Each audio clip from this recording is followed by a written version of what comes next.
and welcome again to Kids Science. We're going to continue on with our biology unit today and take a look today at why you are who you are, how you got to be, and how similar are you to other members of your family. We're going to look at heredity and genetics and how all of this works.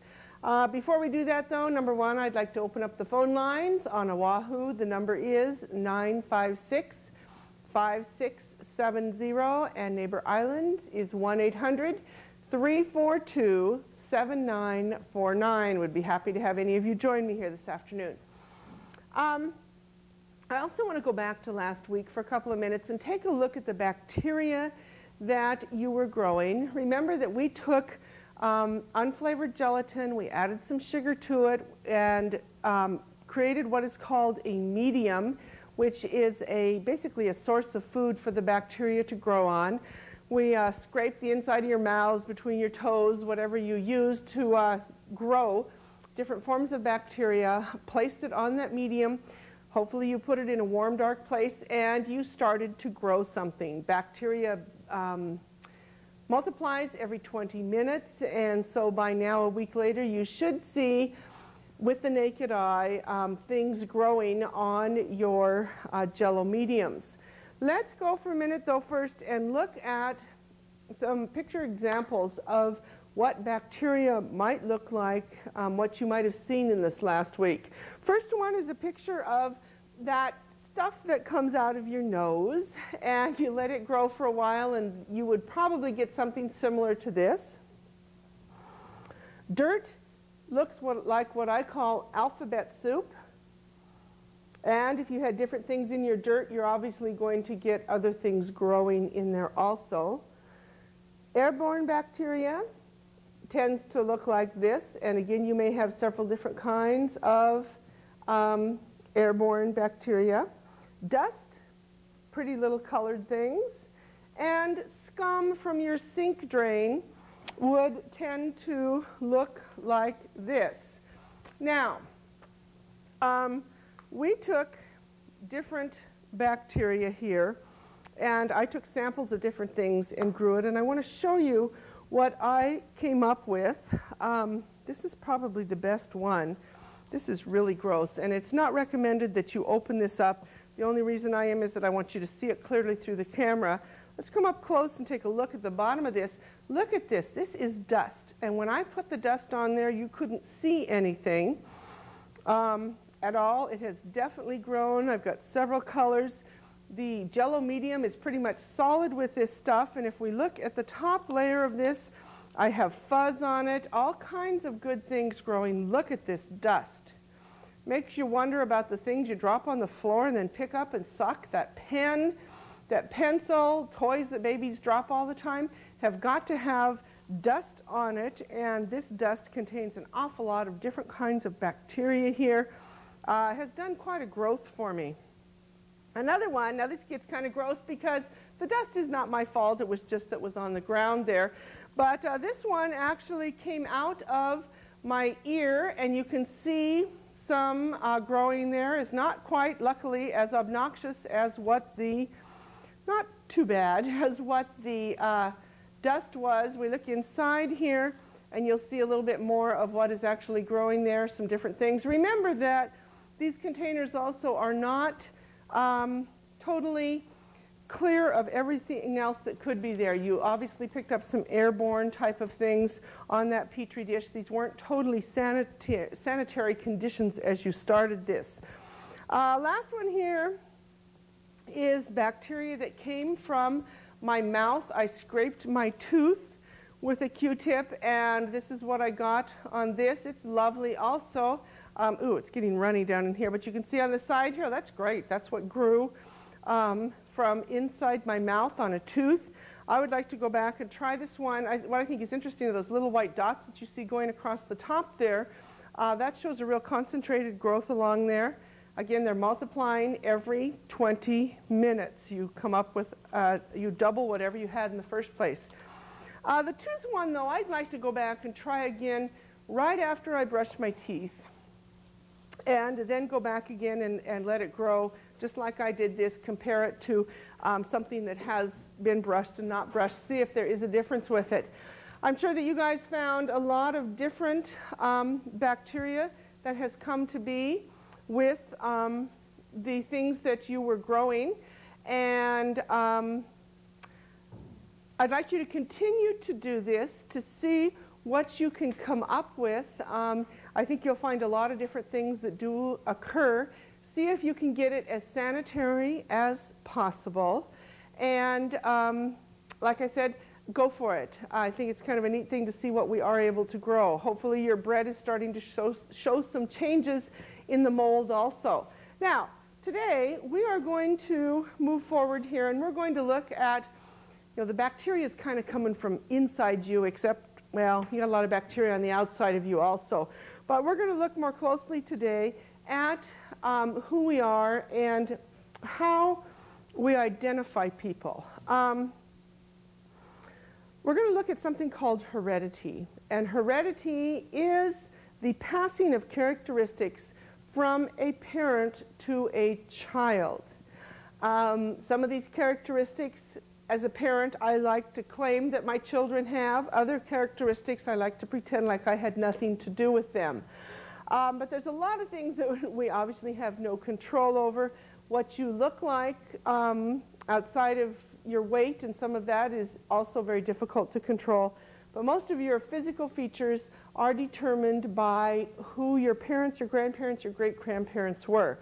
And to start this today, I would like to give you a little quiz to see what you do know about heredity.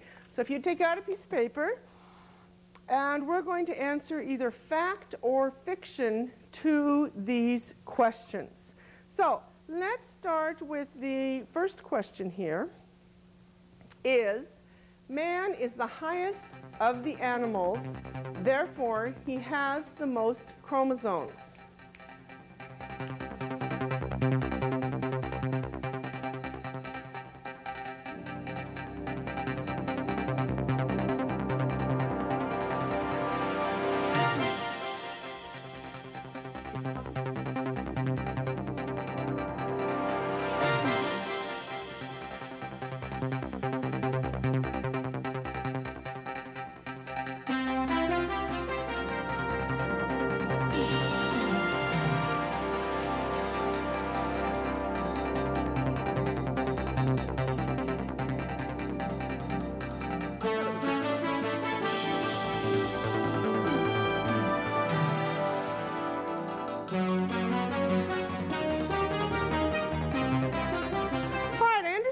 Kahalu has joined us. And Kahalu, who is there, please? Hey. Can you tell me, what did you think was the answer to the first one? False or? True. You think it is true that man has more chromosomes than other animals? Yes. I'm sorry, it's false. We're going to learn more about this today, but it was a good guess. You had a 50% chance here. And that's not one of the easier questions. Let's try the next one. An injury suffered in an accident will be passed on to one's children. True or false? If I tear a ligament in my leg and it's irreparable, when I give birth to my child, will they have the same kind of problem? True or false?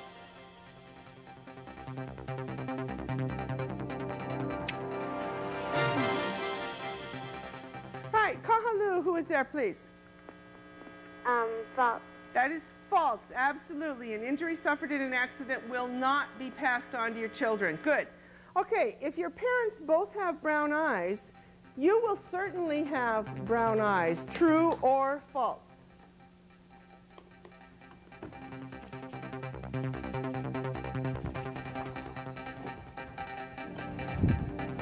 Okay, Kahalu, what's the answer to that one? True. True. You won't certainly have a very good chance that you will, but not necessarily. And we're going to get into that more as we go on today. There are certain traits that your parents may have that are hidden, which means they could have some genes that have blue eye color in them, and you would come out with blue eyes. Like I said, we'll go into that more later. Number 4, you have inherited traits which are not apparent. This means that you have inherited traits that you may not know about.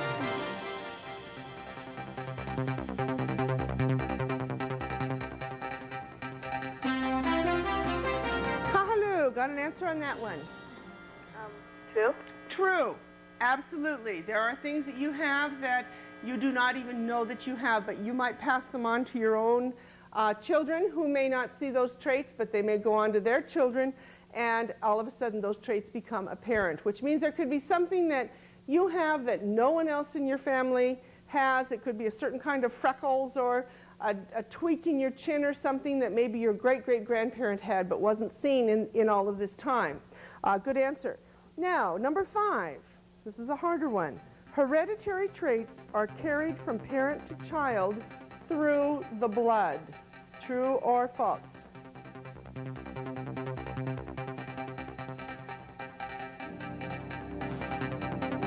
Okay, Kahalu, true or false on that one? False. False, absolutely. Blood does not carry your hereditary traits. Your chromosomes do, and we're going to talk about where your chromosomes come from in just a couple minutes. Now, next question. Each person inherits exactly half of his genetic makeup from each parent. True or false?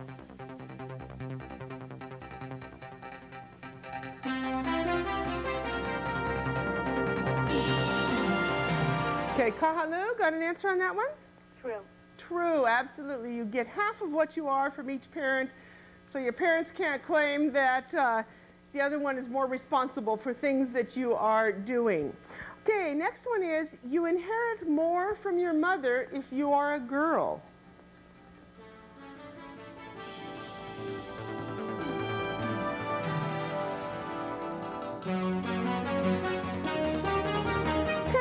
Honokaha has joined us. I don't think I've heard from you guys for a long time. Honokaha, who is there? Jasmine. Can you answer that question? False. False, absolutely. And you listened to the one before, really gave you the answer. That was kind of a stupid question, wasn't it? Let's go on to the next one. A parent may give a trait to his child without ever having the trait himself.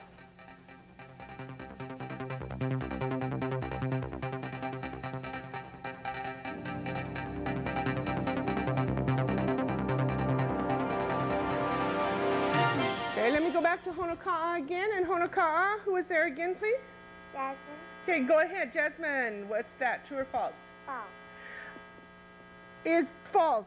A parent, I have to read the question again, may give the trait to the without ever. I'm sorry, that's true, that a parent can give the trait. You know, wait a minute, I'm reading that wrong. The parent, let's go back and look at the question again, please. A parent may give a trait to his child without ever having the trait himself. Now, that you said false to that, it means that the parent has to have the trait, but maybe he hasn't seen it yet, and I think that's how you're referring to that question. And in that case, I'm not going to explain it anymore. I think you know the answer to that one. Let me go to the next one. If you resemble one parent more than the other, you probably inherited more from that parent.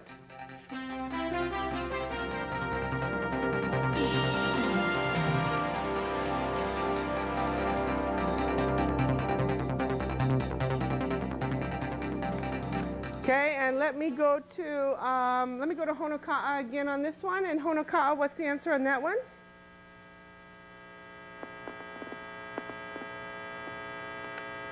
Honoka'a? I think I lost him for a minute. How about Kahalu? I think I lost them both. The answer to that question is false. You cannot inherit more from one parent or the other. You get equal amount from both. But what you can do is inherit a more dominant or a stronger trait from one parent than the other. That all of the traits that we have, all of the things that are about us, some are dominant, some are recessive, which means some are, we could look at them as stronger and weaker. When you put a strong and a weak together, the strong one takes over so that you will see more of certain ones, but we still have equal amounts. And the last one is you have all the hereditary traits you were ever going to have at birth.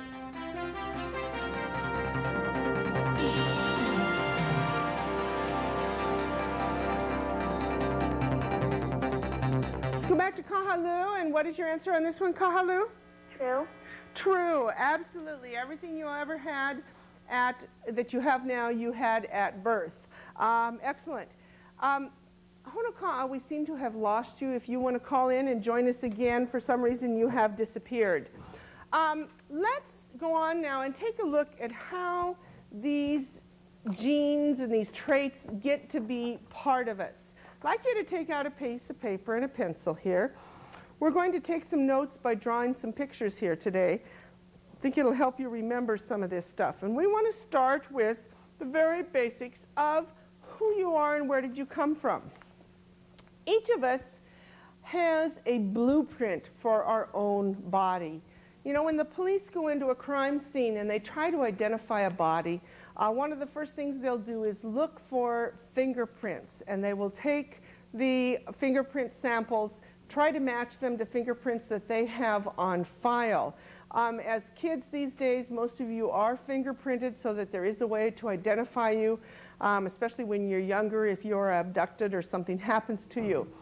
Fingerprints are one way. Another thing that they do will look at your dental records, that if they have a body and they have kind of an idea who this person might be, they will go into dental records and look at where things like cavities are, where fillings are, teeth that have been pulled, I don't know if you would ever find someone who has had exactly the same kind of dental work done on themselves as you have on your mouth. So lots of times dental records can help identify people. Lots of times they'll use that on an airplane crash when they know the names of the people, but they need to identify specific bodies. That's one of the easier ways to do it. They'll also go for blood type and take a look at different types of blood to see what you match up with. And then just in the last many years or several years here, they've gone into looking at your DNA. And it's your DNA that holds real specific information about you. They've learned how to analyze this.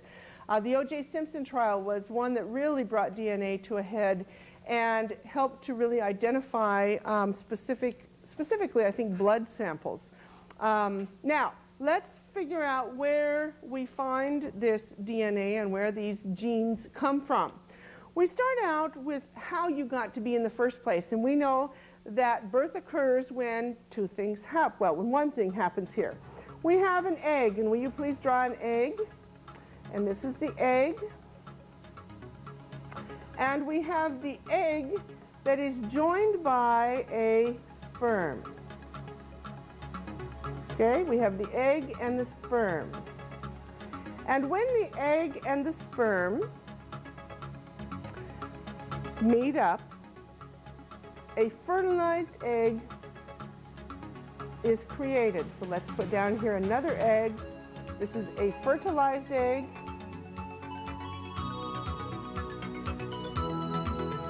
And this fertilized egg immediately starts to grow in its own way.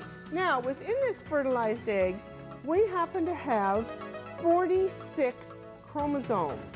C-H-R-O-M-O-S-O-M-E-S. 46 chromosomes. We get 23 from the father, from the sperm, and we get 23 from the mother or the egg. 23 and 23 equals 46 chromosomes. Now, once this egg and the sperm join together, a division starts to happen. And we start out with the single cell. And the single cell starts to multiply. And let's take a look at what happens within the first couple of days of this creation of you, and really what you looked like when you were just days old there. We start with a single cell, the fertilized egg, which is called a zygote. And this very quickly turns into 2 cells. The 2 cells doubles, becomes 8 cells. 4 cells, I'm sorry. The 4 cells then become 8 cells. The 8 cells then become many cells. The next step is to create a hollow ball of cells. Cells all on the outside, it's hollow on the inside, and on the inside we have starting to grow what is called the embryonic disc, which is the start of that life. Now, within that embryo, first thing we see is the heart. This is one of your first pictures. Cute, aren't you? Next step is when the embryo here, or this whole object, connects to the mother, and that is through the umbilical cord.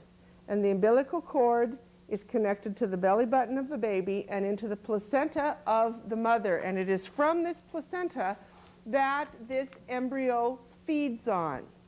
Now, this all happens within a couple of days, that we go from that sperm and egg joining up, that those cells start to double, and that zygote turns into an embryo, which is now starts to grow. Within 7 weeks, you have changed to look like this. And at this point, you look just 7 weeks old. You look very similar to, well, you're taking on the characteristics of the what a baby really looks like here. Fingers and toes start to appear. You see the eyeball there, the skull, the head, the basic body shape. Next pictures here take you through a progression. One, we go back to 5 weeks, not quite as developed, 8 weeks. Next one is 12 weeks. And from there, you go to 4 months, 7 months, and 9 months. As you can see very early on, that outside of the body is created, and then the growth happens during all of those many months to develop, fully develop all of the organs inside the body.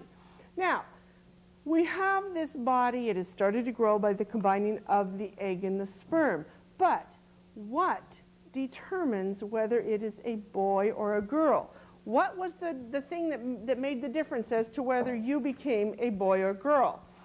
Well, within this egg, this fertilized egg, and these 46 chromosomes, 2 of these, one from the egg and one from the sperm, are the chromosomes that determine the sex of that child.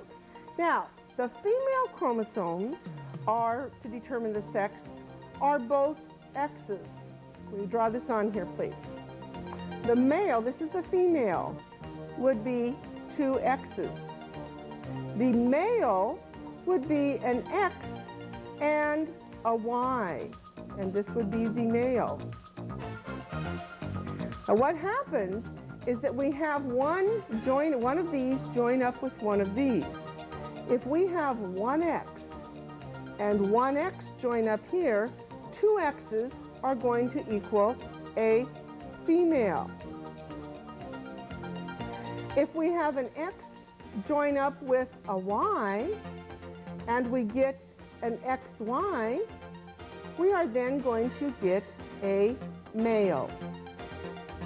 It's at random. It's just what simply happens.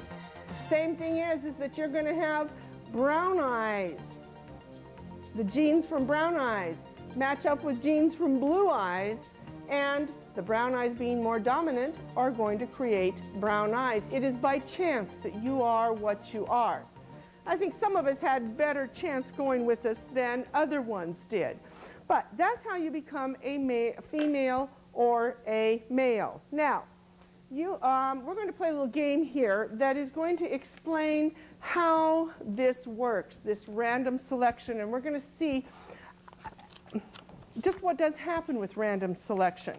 I want you to start, though, by making a chart with me. If you would take a piece of paper, please, and let us draw a chart that you can record this information on.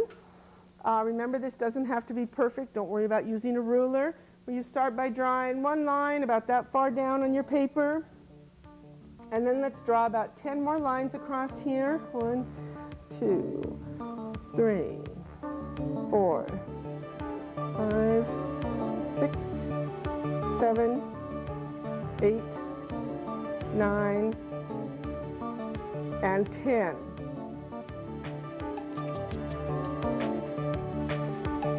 I'm going to go ahead and fill this in, and then I'm going to give you time to finish this. Down the side, that's right, 1, 2, 3, 4, 5, 6, 7, 8, 9, and 10. Then let's split this into 1 and 2 and 3. Up here we have the X chromosomes, and we have the Y chromosomes, and then we would have the sex of the child. Okay, let's give you about a minute here to finish this up.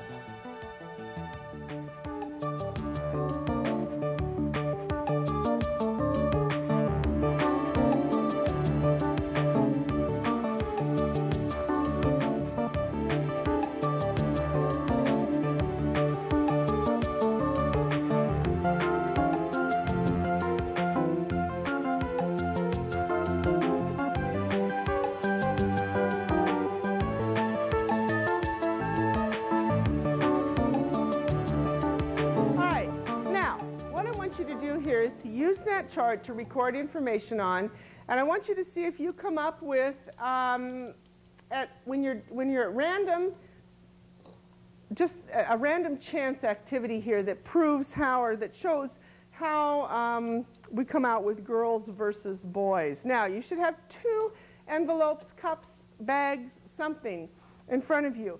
In one of them you will have 10 little pieces of paper or something that are the same color. In the other one, you're going to have 5 that are pink and are one color, and 5 that are another color. So I've got 10 of them in here also, 5 of each color. Now, the 2 colors represent the male, who would have an X and a Y chromosome. The all one color would represent the female that has just one kind of, just has the X there. What you're going to do is play like real life happens, and you're going to draw out of these cups, and I'm going to draw one out of this cup that has all green in it, and obviously it came out green, and so over here on my chart I'm going to come over and indicate that I got 1 X, and then I'm going to draw out of the other cup, and I'm not looking at what I'm doing, and I'm going to come up in this one. Oops, I came up with 2. I don't want that yet. I'm going to come up with just 1, and in this case I came up with a green one. And so again on the chart I'm going to indicate that that was an X, and the first child that I created was a female. 2 of the same. I'm going to keep going and record the information on that chart. When we come back, I want to know different numbers that you guys came up with.